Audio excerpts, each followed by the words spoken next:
Hello. I am going to teach you all the ways that I stay cool and survive the Japanese summer. Hello honey, my name is Cree and welcome to my channel. So today I am going to teach you all of the different things that I do to make the Japanese summer a little bit more bearable. I thought today would be a perfect day to film this kind of video because today in Osaka it's 99 degrees outside and it feels like 107, which is crazy. Going outside feels like you're entering a sauna, basically. The humidity is so high that it makes it feel hotter than it actually is. The products that I show in this video will be in two groups. The first one will be cosmetics, and the second one will be things that I use when I go outside. The first product I want to introduce is this one, this UV Perfect Spray. So the reason I like this spray is because it is really easy to apply and it's relatively cheap. It's about 500 yen and you can buy it pretty much anywhere. I bought this one at a drugstore near my house, but you can find it at pretty much any drugstore.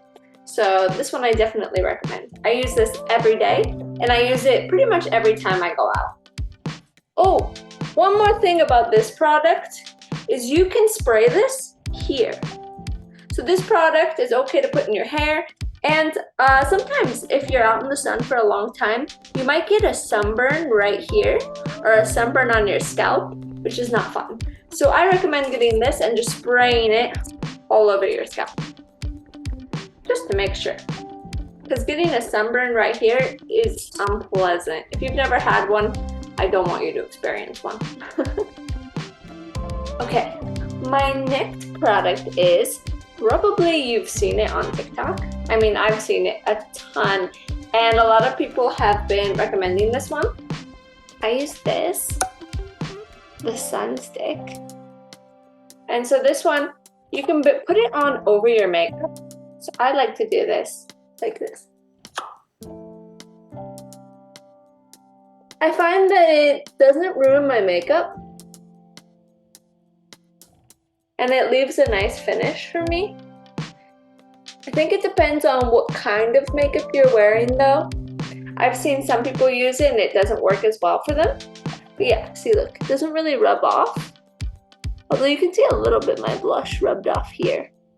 But overall, I think this is a really good product. It's one of the best facial sunscreens that I've used. I love it. I like the design too. It reminds me of American deodorant. So yes, I do recommend this product.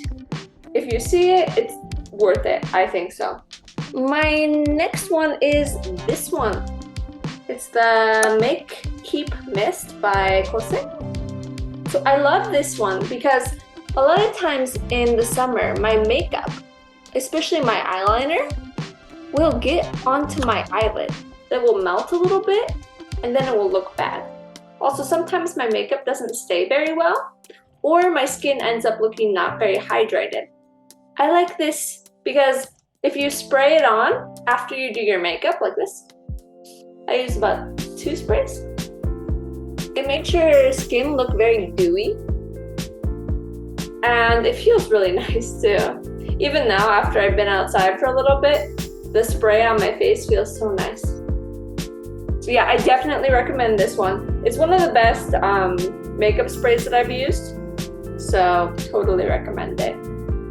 Okay, my next product for today is this one. So I love this one. It's called Soap Pure Flowers.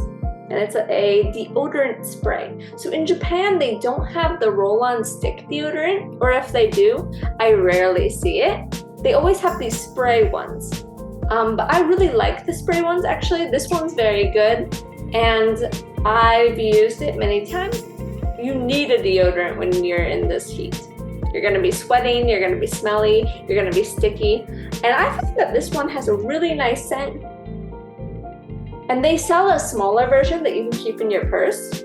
So if you smell a lot or if you sweat a lot, I really recommend buying one of those and keeping it in your purse. strong scents are not really appreciated in Japan, and actually a lot of Japanese people will complain or feel uncomfortable if they're next to someone who has like a strong scent, even if it's like a perfume. So using something with a lighter scent will be easier for Japanese people to take. So yeah, especially if you're on the train, you want to be considerate, so I recommend picking up one of these.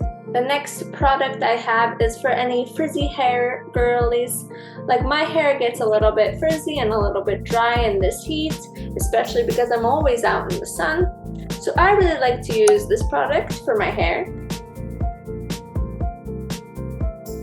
It's called, I actually don't know how to pronounce this, Ulysses Pink Me. But it's like a water oil. I often use it after I get out of the shower, and it makes my hair a lot less frizzy and more smooth. So those were all my beauty products. Next, I just have some general tips for clothing and for going outside. So one thing I always carry with me is my fan. I have the cutest little light up fan. I don't know if you can see it. Changes colors. It's very cute. I always make sure to wear a sun hat. This is my sun hat, very cute. I recommend getting a light colored sun hat so that it doesn't absorb all the heat. I originally had a black one, but that was a stupid idea. Do not be like me. Be smarter than me. So my next tip will be for clothing. So in Japan, maybe you know that Japan is a pretty conservative country, and maybe you won't feel comfortable wearing like spaghetti strapped clothing, spaghetti strapped tank tops, maybe like kind of revealing clothing on the train. Also, when you wear that clothing, right, you might get sunburned in those areas. And to avoid that, I have been wearing some different shirts. So for example, this is one of the shirts that I like to wear on the train. If I'm wearing like a tank top or something, I'll bring this with me. Or even if I go to the beach, I don't want to get a sunburn on my shoulders again. So I will wear something like this, something light, something white.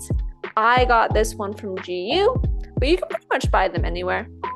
GU or Uniqlo though has great options for this. Linen material is best, but this material is very soft and light. Also, like the Cool Tech is great. I recommend that stuff. But one way of checking the clothes before you buy them is just feel when you feel the clothing. Make sure that it feels cool. If it has like that cool feeling to it, then it's gonna feel like that on your skin. If you forget to check the shirts, sometimes you can buy something that's too thick and then makes you feel really hot and sweaty later. So you have to be very careful. But yeah, this one is very summery, very light, and is one of my favorites to wear. I wear this one to work literally all the time now because every day it is hot, hot, hot, hot, hot. And also I have another sweater that I like to wear as well. This one has kind of like a terry cloth material. I don't know if you can tell, but it's like very thin. And actually, when I wear something like this, it feels better than wearing just a tank top because with the sun directly on my skin, on my shoulders, it can really hurt. The UV rays are really strong. So if I wear something like this, it will make my skin feel so much better. So yeah, I recommend something like this. But you gotta be careful because this heat does increase the chance of a heat stroke or a heat illness. So you have to be very careful. Oh, I like to take these salt lemon tablets. So you can see they have vitamin C, they have glucose, they have 8 different vitamins. If you see these in the convenience store, I'd pick one up and you can eat them. They're little tablets. You can eat them with some water and they're really useful for avoiding heat stroke. Actually, when I was at the Pokemon Go Fest recently, some nice old ladies came up to me and gave me a few of these candies because I guess I looked really hot, so. Which I was. It was also very hot on the day that we had Pokemon Go Fest, and it was actually really hard to keep myself going and walking around. So yeah. Thank you so much for watching, and I will see you next time. Goodbye!